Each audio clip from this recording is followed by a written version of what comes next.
Assalamualaikum warahmatullahi wabarakatuh.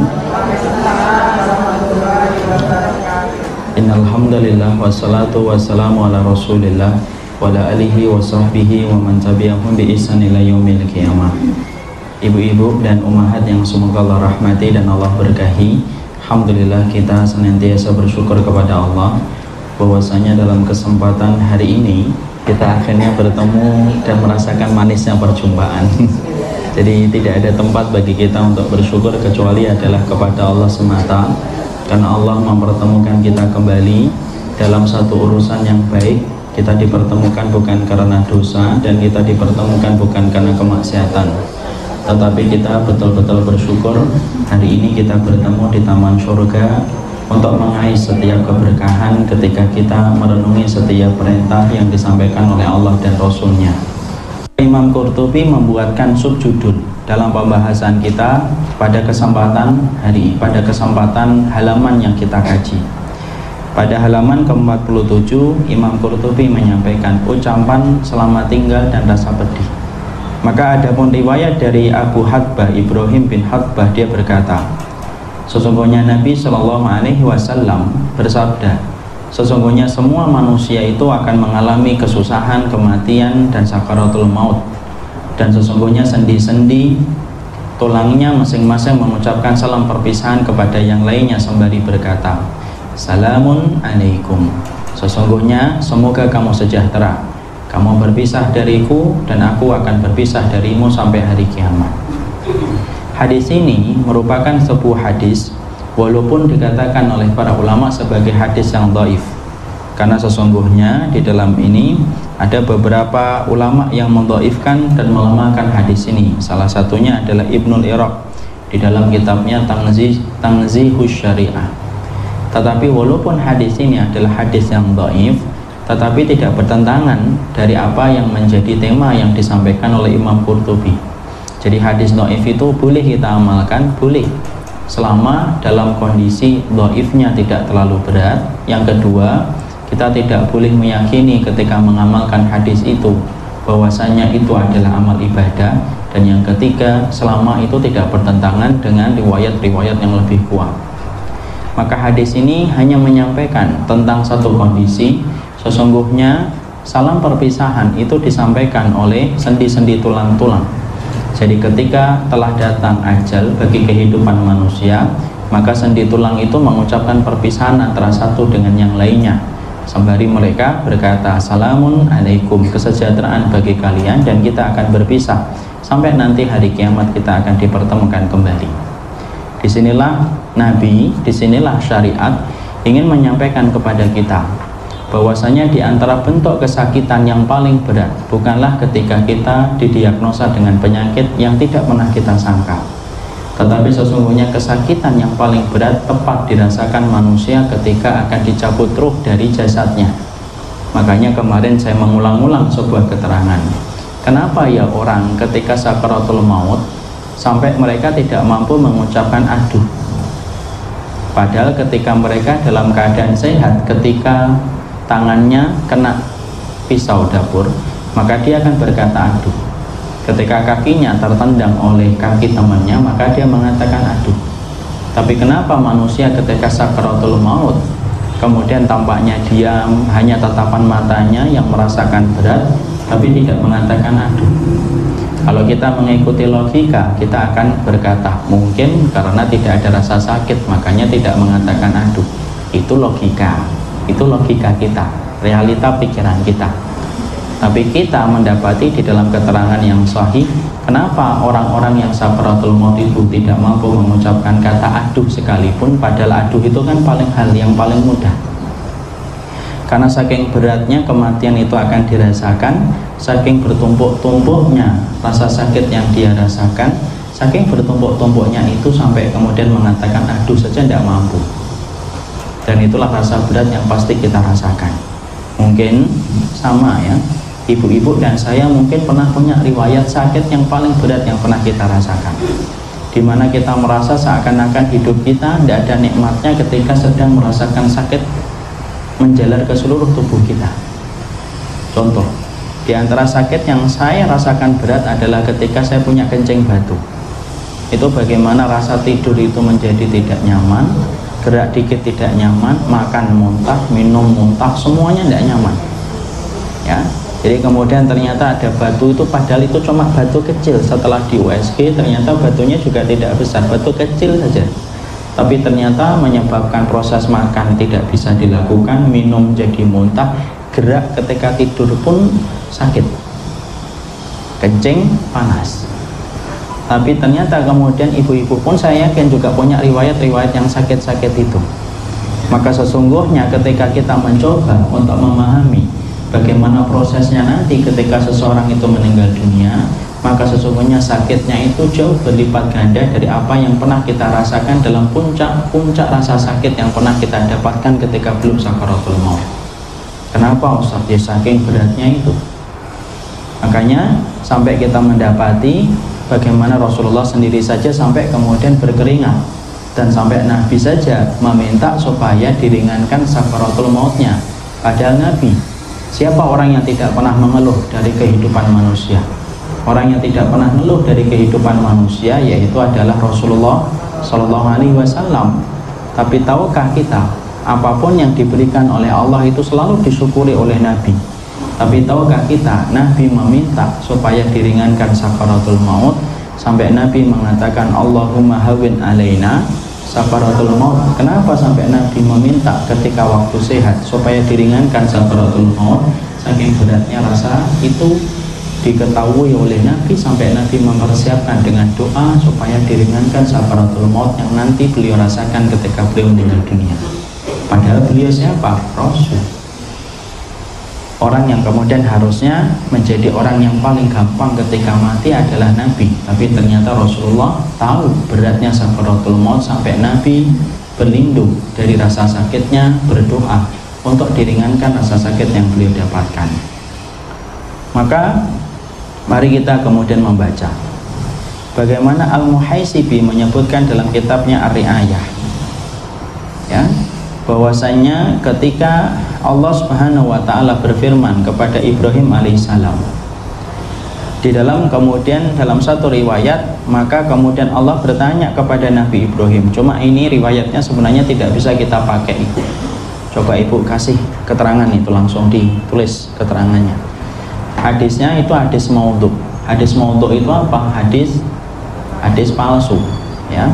Jadi tulisin hadis maudhu. Apa bedanya dhaif dengan maudhu? Beda. Kalau dhaif itu lemah, masih bisa kita pakai dalam beberapa hal yang tadi saya sebutkan. Tapi kalau hadisnya maudhu, hadis maudhu itu apa? Hadis yang mana sifatnya palsu dan itu tidak bisa dijadikan hujah sama sekali. Mana hadis maudhu'nya Ustaz? Dari perkataan begitu pula Muhaisibi menyebutkan dalam riwayat dalam kitabnya Ar-Ri'ayah. Sudah? Sampai kemudian tulisan Allah berfirman, padahal sungguh kami benar-benar telah meringankan untukmu. Nah itu di situ dikasih keterangan supaya nanti kalau baca lagi, mengulang lagi di rumah, Ibu tidak usah banyak memperhatikan kalau di situ hadisnya maudhu, supaya kemudian tidak banyak terbuang waktu, karena masih banyak hadis sahih yang perlu kita kaji daripada hadis yang maudhu.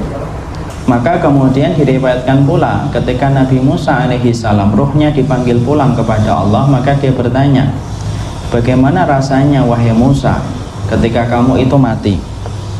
Maka kemudian Musa menjawab, ya Allah, saya rasakan diriku seperti seekor burung kecil yang digoreng hidup-hidup di wajan. Tidak mati, maka akhirnya bisa tenang, tapi juga tidak pula selamat, maka akhirnya bisa terbang. Disitulah kita mendapati inilah perkataan yang disampaikan oleh para nabi ketika mereka diriwayatkan dalam riwayat-riwayat itu menggambarkan tentang kematian. Lah kita harus paham dulu Ibu, riwayat-riwayat yang mana riwayat itu disandarkan kepada para nabi atau disandarkan kepada peristiwa sebelum Rasulullah datang itu disebut dengan riwayat Israiliyat. Riwayat yang disandarkan peristiwanya sebelum Rasulullah Sallallahu Alaihi Wasallam itu namanya Israiliyat. Sikap Ahlussunnah ketika menyikapi riwayat-riwayat yang bersifat Israiliyat itu apa? Tidak boleh mendustakan dan tidak boleh membenarkan secara langsung. Jadi kalau kita mendapati satu riwayat yang apabila riwayat itu merupakan riwayat Israiliyat, maka pahami riwayat Israiliyat itu tidak mampu dibenarkan secara langsung dan tidak bisa langsung didustakan. Sikapnya namanya sikap tawakuf. Tawakuf itu apa? Tawakuf itu melihat dulu bagaimana perkataan para ulama tentang riwayat tersebut. Nah, ini saya sampaikan dulu karena di sini nanti dalam 2 halaman 3 halaman ke depan ini banyak sekali Israiliyat dan banyak sekali hadis-hadis dhaifnya. Makanya kita beruntung apabila mendapatkan satu kitab sudah ditahqiq. Ditahqiq kita apa? Salah satunya akan dijelaskan kedudukan hadis supaya tidak gampang kita langsung menelan mentah-mentah apa yang ditulis di dalam buku tersebut. Mungkin ada yang bertanya, Ustadz emang dulu Imam Qurtubi tidak tahu tuh kalau itu hadis dhaif. Ya namanya ulama tidak ada yang sempurna, ya tetap mungkin ada 1 kelewatan, 2 kelewatan itu wajar. Karena tidak ada yang maksum, karena yang maksum hanyalah Rasulullah Sallallahu Alaihi Wasallam. Kemaksuman telah pergi bersama dengan perginya Rasulullah Sallallahu Alaihi Wasallam. Tapi tidak menjadikan buku ini kemudian akhirnya menjadi buku yang penuh dengan aib ketika ada hadis dhaif. Enggak, hadis dhaifnya tinggalkan. Kita akan mengambil keterangan-keterangan ketika bersama dengan hadis-hadis yang sahih. Itulah sikap yang benar. Karena ibu, tidak ada ulama yang mereka selamat dari kekurangan. Tidak ada ulama. Ibu tahu Imam Ibnu Hajar itu terpeleset di dalam masalah apa? Asma wa sifat. Asma wa sifatnya yang diyakini oleh Imam Ibnu Hajar tidak sama dengan sifat asma wa sifat di dalam akidah Ahlussunnah. Apakah kemudian kita bakar kitabnya Imam Ibnu Hajar Fathul Bari? Enggak lah. Dalam masalah asma wa sifat kita tidak mengambil, tetapi masalah-masalah lainnya kita mengambil. Itulah sikap yang benar, itu kayak gitu. Di sini kita akhirnya belajar apa? Menyikapi seseorang. Kalau kita melihat seseorang dia berdiri di atas manhaj Nabi dan para sahabat, kemudian dia menggunakan hadis sahih, kemudian dia berpegang kepada penafsiran para sahabat. Kalaupun dia sudah memegang 3 ini, kalaupun terjadi sesuatu kekurangan, ada pendapatnya yang kurang benar, pendapat yang kurang benar tinggalkan. Tapi pendapat yang lainnya ketika sesuai dengan kitabullah ambil. Itulah yang terbaik. Dan itulah salah satu cara supaya menjaga persaudaraan itu tetap baik di antara orang yang beriman. Nah, saya akan ambilkan contoh kan, mungkin saya sudah sampaikan. Contoh nih, mungkin saya tidak sependapat dengan Ustadz Arifin Ilham dalam masalah apa? Dalam masalah zikir berjamaahnya. Ketika kita mendapati bahwasanya beliau ketika berzikirnya berjamaah, bukan berarti saya mendiamkan umat. Saya sampaikan kalau ditanya, Ustadz berzikir itu gimana yang sunnah? Yaitu adalah berzikir yang sunnah yang saya yakini, berzikirnya sendiri-sendiri dan tidak berjamaah.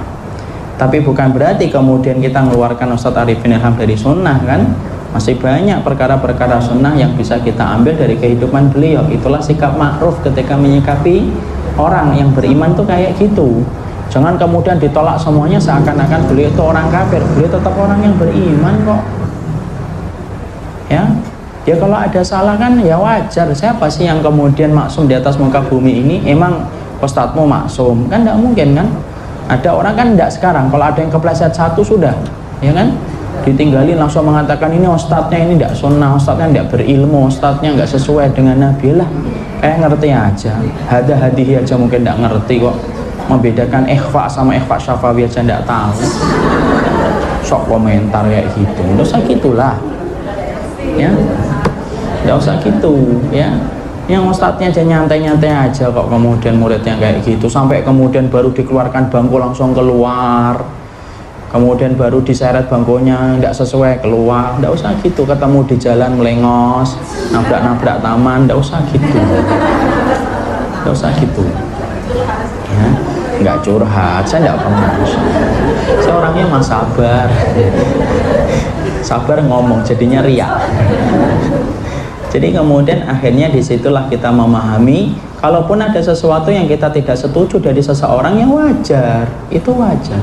Ustadz Arifin Ilham mungkin tidak sunnah dalam masalah zikirnya, tapi masalahnya kan sunnah, poligaminya sunnah. Alhamdulillah saya dapat contoh ini. Jadi kemudian masih banyak hal-hal yang kemudian kita bisa ambil contoh dari beliau. Jadi barakallahu fikum, itulah sikap kita ketika menyikapi hal-hal yang semacam itu. Jangan menjadi orang, ibu, kalau belajar sunnah itu jangan jadi hakim yang suka memvonis kalau memang tidak mengerti kadar ilmunya. Kalau tidak mengerti kadar ilmunya, Kadang-kadang ini diperparah ketika yang mengkondisikan umat semacam itu ustadznya. Lah kalau ustadz tuh ngajarin kita membenci orang yang beriman, lah buat apa kita ngaji kalau hati kita akhirnya jadi sakit? Ya enggak? Ya kan? Makanya kemudian kadang-kadang kita malah dapatkan itu sebaliknya, orang itu harusnya dari kasar ketika ngaji jadi lembut. Nah ini malah sebaliknya, asalnya lembut banget tapi setelah ngaji kasar banget. Nah itu ada masalah itu. Ya, jadi di sini saya ingin menyampaikan dulu sebelum saya teruskan, Ustadz kenapa kok ada hadis dhaifnya maudhu juga? Ini berarti Imam Qurtubi tidak sunnah ini ya? Jangan gitu. Jadi ketika Imam Qurtubi menyebutkan ini dhaif dan maudhu, karena pada saatnya ketika beliau menyusun kitab ini, maka beliau mungkin tidak mengetahui ada cacat-cacat pada hadis yang beliau sebutkan. Kalau beliau tahu ada cacatnya, sebagaimana kita hari ini sudah mengetahui cacatnya fulan, cacatnya rawi fulan, pasti Imam Qurtubi menggunakan hadis sahih atau tidak? Pasti. Karena apa? Beliau ulama ahlu sunnah yang dianggap menjadi ulama besar, dan pasti beliau selalu berpihak kepada sunnah. Bukan berarti beliau itu sengaja untuk menampilkan hadis maudhu dan hadis palsu.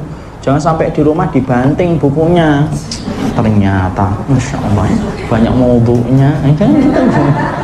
Jangan gitu. Itu kesalahan itu. Jadi kemudian bijak-bijaklah ketika kita menyikapi, dan kita harus paham Imam Qurtubi tidak tahu kalau hadis itu ada masalahnya. Lu kok ulama besar kok tidak tahu? Ya wajar dong, memang ulama itu manusia biasa kok. Contohnya saya sebutkan Ibu, nikah tanpa wali. Nikah tanpa wali itu boleh atau tidak boleh? Nikah tanpa wali boleh atau tidak? Saya ketemu nih seorang akhwat, kemudian saya ajak nikah yuk. Terus kemudian dia mengatakan tidak ada wali. Boleh nggak saya kemudian nikah dengan dia? Ya kalau akhwatnya mau ya. Ya kalau akhwatnya tidak mau nggak usah dibahas. Saya ngajak nikah, kemudian ternyata dia tidak menikah tanpa wali, boleh atau enggak? Siapa yang mengatakan tidak sah, angkat tangan. Coba tunjukkan keberanian. Sah atau tidak? Sah atau tidak? Nggak sah. Sah atau tidak sah? Enggak, karena kan syarat nikah Ya. Imam Abu Hanifah itu ulama besar, ya. Salah satu di antara 4 madhab itu salah satunya Imam Abu Hanifah. Imam Abu Hanifah itu ngomongnya begini. Tasluhu lil mar'ati anta tasarraf fi maliha wa kadzalika tasluhu anta tasarraf fi irdiha. Seorang wanita itu ketika dia punya harta boleh mengelola hartanya. Wanita itu boleh nggak mengelola hartanya itu? Jual beli mobil boleh atau enggak? Jual beli minyak boleh atau enggak? Boleh semuanya. Jual beli rumah pun boleh, jual beli permata pun boleh. Harus ada walinya atau enggak? Kalau dia jual rumah harganya 10M, harus ada syarat walinya? Ya, karena apa? Maka kemudian Imam Abu Hanifah berkata, ya kalau wanita saja boleh mengelola hartanya, maka dia lebih berhak mengelola kehormatan dirinya. Wong hartanya saja boleh, apalagi kehormatan dirinya, karena dialah pemilik dirinya sendiri. Berdasarkan kepada pendapat beliau tentang itu namanya qiyasun. Maka kemudian beliau, Imam Abu Hanifah berkata, seorang wanita boleh nikah tanpa wali. Sekarang saya tanya, boleh atau tidak? Loh, baru saja mengatakan tidak boleh. Cepatnya hatimu berubah. Ya Allah, lindungilah saya orang-orang kayak gitu. Boleh atau enggak? Boleh atau enggak? Loh, tadi perkataan Imam Abu Hanifah lebih pintar mana? Boleh atau enggak? Enggak. Berarti Imam Abu Hanifah salah? Jawabannya gampang Ibu, tenang. Jawabannya dimulai dari diam dulu, ya. Jadi kemudian Imam Abu Hanifah ketika mengatakan itu tidak merubah posisi hukumnya. Posisi hukumnya tidak boleh bagi seorang wanita menikah tanpa wali. Jadi kalau misalkan saya senang sama seorang akhwat, awalinya tidak ngizinin, ya maaf ya, saya tidak boleh. Nikah lari tidak bisa, nikah kontrak nikah lari tidak bisa, nikah ini tidak bisa, harus dengan walinya. Walinya senang dulu. Makanya kalau kemudian kita senang, nah ke walinya dulu, baru ke anaknya yang benar. Jadi kemudian ternyata setelah kemudian itu, kenapa kok tidak boleh nikah tanpa wali? Karena Rasulullah secara jelas mengatakan, ayyuma imra'atin nakahat bi ghairi idni waliha fanikahuha batilun. Pernikahan mana saja yang terjadi tanpa proses wali yang kemudian meridhoi dan mengizinkan, maka pernikahan itu batal, tidak sah. Jadi kalau ada orang nikah lari itu pada dasarnya tidak sah dia. Kan wali hakim, Ustaz. Wali hakim itu ketika syaratnya telah ditransfer, telah dipindahkan dari wali kemudian ke wali hakim. Kalau tidak ada, ya tidak bisa lah ke wali hakim. Lah, pertanyaan kita sama. Apa sih kaitannya dengan buku Anda? Kaitannya pertanyaan kita, loh Imam Abu Hanifah itu apa tidak tahu hadis itu, Ustaz? Ya iya. Kalau beliau tahu hadis itu, mungkin nggak Imam Abu Hanifah menggunakan kias? Ya tidak mungkin, udah ada hadisnya kok. Kenapa Imam Abu Hanifah menggunakan kias, Ustaz? Karena beliau tidak tahu hadis itu. Kalau beliau tahu hadis itu, pasti beliau tidak akan berani mengatakan sesuatu yang berlawanan dengan perkataan Nabi. Sama dengan di situ. Imam Qurtubi apa enggak tahu nih hadis maudhu? Wong saya aja tahu, kan ibu baru tahu sekarang. Maka kemudian Imam Al-Qurtubi ketika menyebutkan ini hadis maudhu, ya karena beliau enggak tahu ada beberapa rawi-rawi yang bermasalah. Ibu harus paham ya, kapan sih hadis itu dinamakan dhaif, maudhu, mutharib? Ya ketika pembawa hadis itu ada masalah, itu namanya menyebabkan riwayat itu menjadi tidak sah. Coba contohnya gini. Contohnya kemudian kita mengambilkan ada sebuah hadis Rasulullah SAW tadi ketika tulang-tulang itu berkata salamun alaikum. Salamun alaikum kepada siapa? Yaitu kepada tulang belulangnya. Hadisnya kan dhaif. Maka ini datang pertama kali dari siapa? Rasul. Kemudian disampaikan ke siapa? Ini namanya tobaqat. Tobaqat ini sahabah. Kemudian ada tobaqat lagi namanya tabi'in. Kemudian ada tobaqat lagi namanya tabi'ut tabi'in. Dan kemudian sampai kemudian para imam madzhab atau kemudian ada Bukhari, Muslim dan yang lainnya. Maka ini namanya adalah, ini namanya apa? Namanya sanad. Kalau kemudian hadisnya namanya apa? Matan. Inti hadisnya atau penjelasan hadisnya namanya matan. Kalau yang membawa hadis ini namanya adalah sanad. Lah biasanya kok bisa dikatakan itu hadis lemah, hadis maudhu? Ya banyak sebab. Mungkin di sininya ternyata katanya dari Umar. Padahal dicek Umar tidak pernah kemudian menyampaikan itu. Ada yang mengatakan di sini dari kemudian Atha misalkan. Kemudian di sini kemudian dari Ibnu Umar. Ternyata ini sama sini tidak pernah ketemu. Atau kemudian ini hidupnya tahun 40, misalkan 42 Hijriah. Di sini kemudian lahirnya 42, di sini meninggalnya 40 Hijriah. Bohong atau tidak bohong?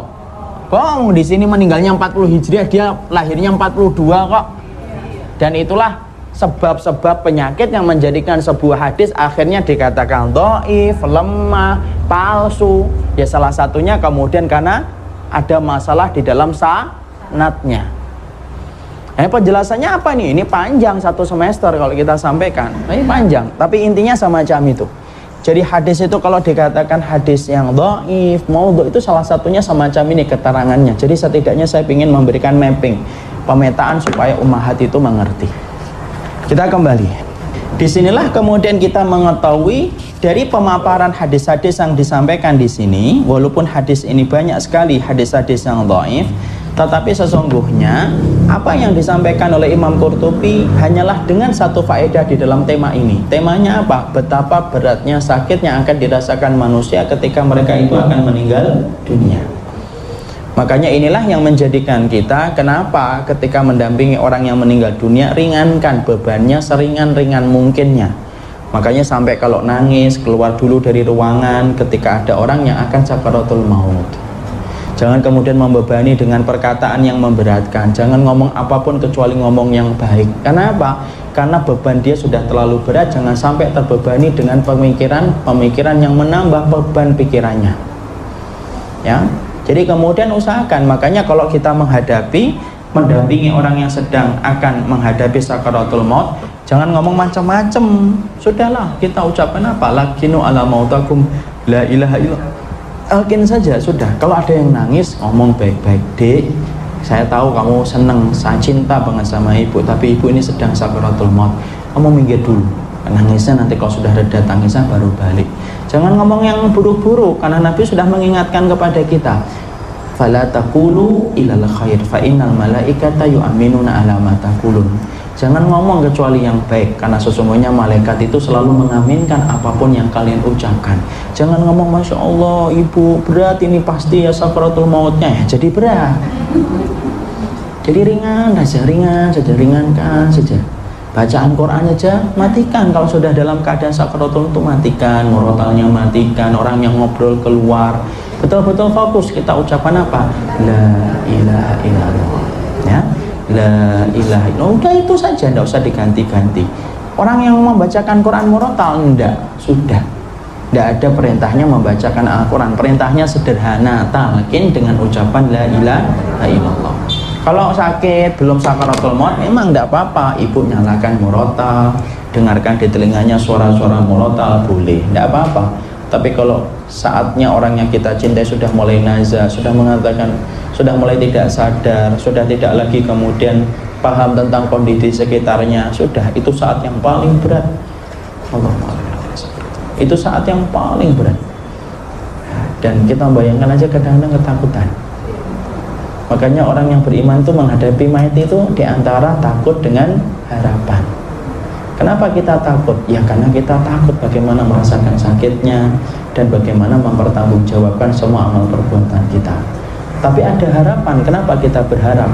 Kalau kita tidak mati, ya tidak akan ketemu dengan Allah, tidak akan ketemu dengan Roh. Dan orang yang benci ketemu Allah, Allah lebih benci ketemu sama dia. Tapi orang itu senang dengan kematian, maka Allah lebih senang untuk ketemu dengan dia. Makanya orang yang beriman menyikapi kematian itu apa? Antara harapan dengan rasa takut. Takut ketika dia membayangkan rasa sakitnya, membayangkan bagaimana mempertanggungjawabkan setiap detail perbuatannya. Tapi ada harapan. Apa harapannya? Saatnya bertemu dengan sedekah kita, bertemu dengan sholat kita, bertemu dengan amal-amal soleh kita, dan itulah jembatan untuk mempertemukan kita, bertemu dengan Allah dan bertemu dengan Rasulullah Sallallahu Alaihi Wasallam. Jadi disitulah kita paham Imam Qurtubi mencoba untuk mengkondisikan hati selalu ingat kepada proses kematian, di mana proses kematian merupakan sesuatu yang berat. Mungkin kalau kita berpikir, Ustaz, bagaimana orang yang ketabrak mobil, waliyadzubillah, nasallallahu alaihi, ketabrak mobil, tes langsung meninggal dunia. Itu sakaratul mautnya kapan? Nah, itu kan pandangan kita. Dimana kita mikir enak banget ya langsung mati, pres kepalanya pecah. Itu kan kita yang kemudian berpikir kayak gitu. Adapun proses sebenarnya, ya yang merasakan siapa? Ya mereka lah. Orang kemudian kena bom rudal itu ibu sut, beleng, langsung kan kocar-kacir tubuh itu. Itu enak ya, kan nggak ada sakaratul mautnya Ustaz. Ya, itu kan menurut kita. Tapi yang pasti sudah jelas bahwasanya wajaat sakaratul mauti bil haq. Dzalika ma kunta minhu tahid. Allah mengatakan akan datang sakaratul maut, itu pasti sebenar-benarnya akan datang. Tidak ada yang mampu untuk menolaknya. Dan itu pasti setiap orang pasti merasakan sakaratul maut, dan sesungguhnya puncak rasa sakit manusia adalah puncaknya dirasakan ketika sakaratul. Makanya kemarin kan saya berulang-ulang sampaikan kepada ibu, ada nggak orang yang kemudian itu enak sakaratul maut? Tidak ada lah. Walaupun tampaknya hanya kayak cegukan, maka pada dasarnya dia ngerasain sakit. Tapi kita kan kemarin paham kan tanda-tanda iman. Kenapa sih orang yang beriman kok terkadang sakaratul mautnya agak susah? Karena Allah ingin beratkan supaya banyak dosa-dosa dia yang berguna. Karena apa? Sakaratul maut itu, rasa sakit itu menggugurkan dosa. Itu menggugurkan dosa. Jadi ternyata walaupun Allah terkadang kok memberikan itu rasa sakit, sampai mungkin ibu kita menggenggam tangan kita kuat, sampai akhirnya genggaman itu lemah. Dan lemah, walaupun dia tampaknya merasakan sakit dan itu terasa tangan kita ketika digenggam erat sama ibu kita, pada dasarnya rasa sakit yang dia rasakan menggugurkan dosa-dosanya ketika dia meninggal dunia. Itulah orang yang beriman, semuanya untung. Sampai dia mati pun masih diberikan keuntungan lebih oleh Allah. Sakit yang dia rasakan itu kemudian ternyata menjadi sebab dihapuskannya dosa. Bedakan orang kafir. Ada kan orang kafir, kok saya kan ada dulu yang ngomong. Ibu pernah nggak ngeliat Bunda Teresia itu matinya gampang itu? Tahu kan Bunda Teresia? Orang yang diagung-agungkan oleh kalangan-kalangan agama sebelah. Ketika kemudian mereka itu banyak kok orang-orang kafir, dia Kristen, dia Hindu, dia Buddha, tapi kok matinya gampang, tenang, kemudian seakan-akan ngelihat bahagia, harus kemudian memejamkan mata gitu. Kalau ala sinetron ngomong dulu, aku tinggalkan kalian ya, baik-baiklah, itu ala sinetron biasanya. Seakan-akan kok baik, gampang, ya kan kita tahu kan penjelasan hadisnya gimana. Sesungguhnya kalau ada orang yang dimatikan orang kafir kok tampaknya gampang, ya memang Allah ringankan. Kenapa? Supaya nanti dia semakin pedih ketika mereka nanti di akhirat, ketika diadab, untuk merasakan semua dosa-dosanya tidak ada yang gugur, sampai matinya pun digampangkan, supaya dia sebaliknya kelak pada waktu hari kiamat merasakan pedihnya kehidupan ketika disiksa. Disitulah kita paham, Masya Allah, orang yang beriman itu memang selalu lengket dengan ujian dan selalu lengket dengan kesulitan. Itulah orang yang beriman. Karena apa? Itu cara Allah. Kado dari Allah itu tidak selalu cantik sebagaimana kado seorang suami kepada istrinya. Tapi kado dari Allah itu kesulitan dan ujian. Tapi di balik kado itu ada kebaikan yang pasti kita akan petik dalam kehidupan di akhirat. Allah tidak menyuruh kita macam-macam. Allah cuma menyuruh kita satu, sabar. Ya. Makanya itulah kita pahami. Ya. Sekarang mari kita buka, yaitu adalah hadis-hadisnya ini. Coba ditulis Ibu pada halaman 47 sampai halaman ke-49, sampai ada kata untuk selamat tiada terhindar. Sudah lihat? Sudah? Itu kan ada space kosong ya? Ya, tulis di situ. Rata-rata hadis pada halaman 47 sampai halaman 49 yaitu sebagian dhaif, ada yang maudhu, dan ada sebagian yang tidak ada asal muasalnya.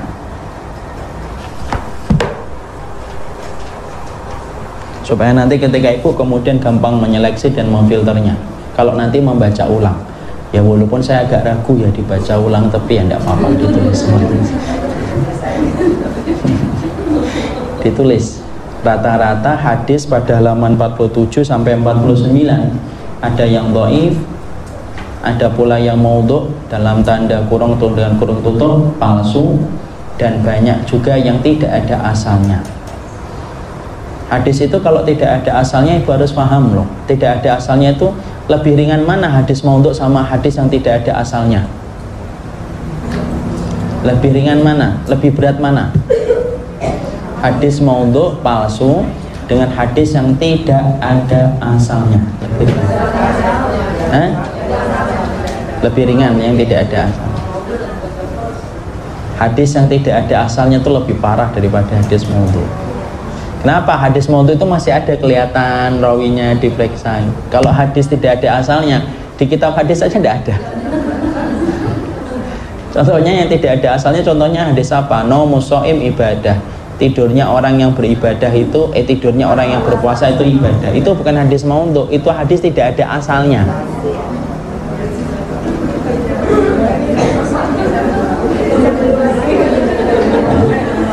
Jadi lebih parah, iyalah lebih parah, tidak ada asalnya kok. Kalau maudhu itu masih bisa dicek.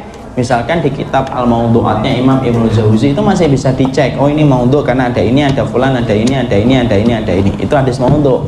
Tapi kalau tidak ada asalnya, mau dicek di mana? Mau di hadis tidak ada. Makanya ditulis apalah aslalahu, tidak ada asalnya. Ya contohnya lagi hadis yang tidak ada asalnya itu apa?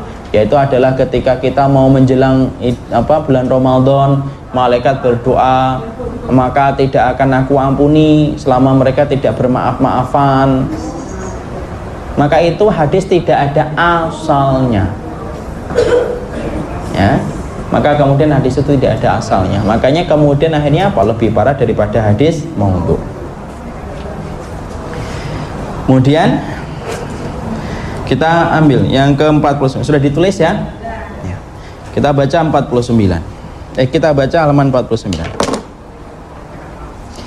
Maka Umar bin Abdul Aziz pernah mengirimkan, ya, yaitu pernah beliau kemudian mengirimkan sebuah tulisan yaitu adalah amma ba'du, sesungguhnya aku berpesan. Umar bin Abdul Aziz ini adalah salah satu khalifah yang kemudian telah diakui dan telah ditetapkan menjadi khalifah kelima dari Khulafatur Rasyidin. Khulafatur Rasyidin itu berapa ibu? Ada 4, Abu Bakar, Umar, Utsman, Ali, dan ditambah yang terakhir Umar bin Abdul Aziz, yaitu adalah merupakan cucu dari Asim. Asim ini siapa? Itu merupakan putra dari Umar bin Khattab radhiyallahu anhu, yaitu Asim bin Umar, yaitu salah satu di antara kakaknya Umar bin Ibnu Umar. Maka beliau menjadi khalifah ini sangat luar biasa dengan kesolihannya dan ketakwaannya, sampai-sampai makmurnya pemerintahan ketika dipimpin oleh Umar bin Abdul Aziz, sampai-sampai tidak ada orang pada saat itu menjadi mustahik zakat. Tidak ada yang menerima mustahik zakat. Jadi sampai pembagian korban pun susah untuk dikasihkan ke siapa, karena semuanya sudah kecukupan. Bahkan saking bertakwanya Umar bin Abdul Aziz sampai diterangkan di dalam kitab-kitab sirahnya para ulama, bahwasanya pada saat ketika Umar bin Abdul Aziz rahimahullahu ta'ala beliau menjadi khalifah, sampai serigala saja tidak mau menerkam domba. Karena apa? Karena keberkahannya pemerintahnya Umar bin Abdul Aziz. Serigala nggak mau nekam domba, Masya Allah. Ya apa? Karena tidak mau kemudian itu, karena saking barokahnya pemerintahan saat itu, Masya Allah. Itulah pemimpin kalau sudah menjalankan syariat Allah, sudah menjalankan sunnah nabinya, dia bertakwa, Allah akan berikan keberkahan bagi penduduk negeri tersebut. Ya. Maka kemudian kapan? Lihat apa yang terjadi setelah kemudian Umar bin Abdul Aziz meninggal. Tepat ketika malam Umar bin Abdul Aziz meninggal dunia, maka kemudian seorang penggembala di tengah padang pasir tiba-tiba melihat serigala menerkam domba, menerkam kambing. Kemudian dia berkata, ini pasti ada peristiwa besar. Dan ternyata pada malam itulah Umar bin Abdul Aziz meninggal dunia. Makanya kemudian serigala kembali lagi menerkam domba, menerkam kambing. Setelah kita lihat, Masya Allah, betapa ketakwaan itu bisa merubah banyak keadaan. Jadi makanya Masya Allah, kita membutuhkan pemimpin yang bertakwa. Dan pemimpin yang bertakwa itu indikatornya bukan hanya mereka sholat, bukan hanya mereka haji, tapi indikator pemimpin yang bertakwa yaitu adalah menjalankan kitabullah dan sunnah, dan mereka menjalankan semua perintah-perintah yang termaktub di dalam kitabullah dan sunnah. Sekarang kembali kepada bukunya. Umar bin Abdul Aziz meriwayatkan dia pernah menulis surat kepada beberapa orang sahabatnya. Dia berisi nasihat, amma ba'du, sesungguhnya aku berpesan kepada sekalian, bertakwalah kepada Allah, senantiasa takut, dan jadikanlah takwa dan sikap warok sebagai bekal kamu sekalian. Warok itu apa ibu? Warok itu menjaga diri dari perkara-perkara yang syubhat, itu namanya warok. Ditulis. Warok itu menjaga diri dari perkara-perkara yang syubhat, itu dinamakan warok. Maka kemudian di sini kita mendapati bahwasanya Umar bin Abdul Aziz menceritakan tentang sebuah riwayat yang menggambarkan tentang kejadian tentang malaikat maut. Malaikat maut adalah malaikat mencabut nyawa. Sebenarnya ibu, saya tidak terlalu ingin mendalam menyampaikan tentang riwayat ini, karena pada dasarnya riwayat ini juga sama, tidak ada asalnya. Tapi yang tidak apa-apa, kita baca secara globalnya saja. Ini menggambarkan betapa dahsyatnya malaikat maut yang dititipin oleh Allah untuk mencabut setiap nyawa manusia. Ya. Makanya kemudian beliau menyampaikan bahwasanya takutlah kalian kepada kematian dan takutlah kalian kepada malaikat maut. Itu yang ingin disampaikan oleh Umar bin Abdul Aziz. Walaupun keterangan ini memang belum berdasarkan kepada hadis-hadis yang sahih. Maka di antara firman yang bisa kita jadikan renungan dari ucapan yang disampaikan oleh Umar bin Abdul Aziz, yaitu adalah fa kaifa idza tawafathumul malaikatu yadribuna wujuhahum wa adbarahum. Maka bagaimana keadaan mereka malaikat maut ketika mencabut mereka nyawa mereka, seraya mereka memukul muka mereka dan punggung mereka. Maka di sini diterangkan malaikat maut itu memukul dengan cambuk api. Jadi artinya ini kepada siapa? Ini adalah orang-orang yang mereka senantiasa mengikuti apa yang dibenci oleh Allah dan mengikuti orang-orang kafir. Ya. Jadi orang-orang yang mengikuti orang kafir Dzalika bi annahum qalu lil ladzina karihu ma nazalallahu sanuti'ukum fi ba'dil amr. Ini surat Muhammad yang harus paham. Ini berkaitan tentang juga yang kita harus paham. Orang-orang munafik itu mereka mengatakan sanuti'ukum fi ba'dil. Kita akan mentaati kalian, padahal mereka itu adalah orang-orang yang membenci Al-Qur'an. Siapa yang membenci Al-Qur'an? Salah satunya orang kafir. Buka surat Muhammad. Surat Muhammad 25, 24, 25, 26. Di 25, 26, 27. Maka tidaklah mereka menghayati Al-Quran, ataukah hati mereka sudah terkunci? Afala yatadabbaruna al-Quran am ala qulubin aqfaluha. Teruskan. Sesungguhnya orang-orang yang berdalih kepada kekafiran setelah petunjuk itu jelas bagi mereka, setanlah yang melalui mereka dan memanjangkan anak-anak mereka. Yang demikian itu karena sesungguhnya mereka telah mengatakan kepada orang-orang Yahudi yang tidak senang kepada apa yang diturunkan Allah. Jadi bukan hanya Yahudi, sebenarnya Yahudi dan Nasara. Dzalika bi annahum karihu ma dzalika bi annahum qalu lil ladzina karihu ma nazalallahu sanuti'ukum fi ba'dil amr. Jadi jangan main-main loh ngikutin orang kafir, itu tidak perkara ringan di hadapan Allah. Jadi kemudian kita harus paham, ini loh ayatnya yang menjadi renungan bagi kita. Teruskan. Kami akan memenuhi kamu dalam beberapa urusan, tetapi Allah mengetahui rahasia mereka. Maka bagaimana nasib mereka apabila malaikat mau mencabut nyawa mereka, memukul wajah dan punggung mereka dengan cambuk api. Jadi kemudian mengikuti orang kafir itu bukan perkara yang ringan. Dzalika bi annahum qalu lil ladzina karihu ma nazalallahu sanuti'ukum fi ba'dil amr wallahu ya'lamu israrahum wa kaifa idza tawafathumul malaikatu yadribuna wujuhahum wa adbarahum. Itu tidak main-main loh. Nanti kalau kamu mati, tepat ketika kamu mati dicabut itu langsung dipukul sama malaikat maut. Saking bencinya malaikat maut sama orang yang dohirnya Islam tapi kok malah ngikutin orang-orang kafir. Kok mereka ketawa-ketawa ya di dunia emang gitu ya. Kalau kemudian kita bersama Al-Quran, ibu maaf ya, kalau hidupku dan hidupmu bersama Al-Quran, maaf ya, kita tidak akan pernah memilih pemimpin yang tidak pernah dipilih oleh Al-Quran, ya atau tidak? Karena orang yang bersama Al-Quran itu pasti mulia ya. Malam diturunkan Al-Quran jadinya apa? Lailatul Qadar. Bulan diturunkan Al-Quran bulan Ramadan, bulan yang paling mulia di antara 12 bulan. Nabi yang diturunkan kepadanya Al-Quran menjadi Nabi yang paling mulia, Nabi Muhammad.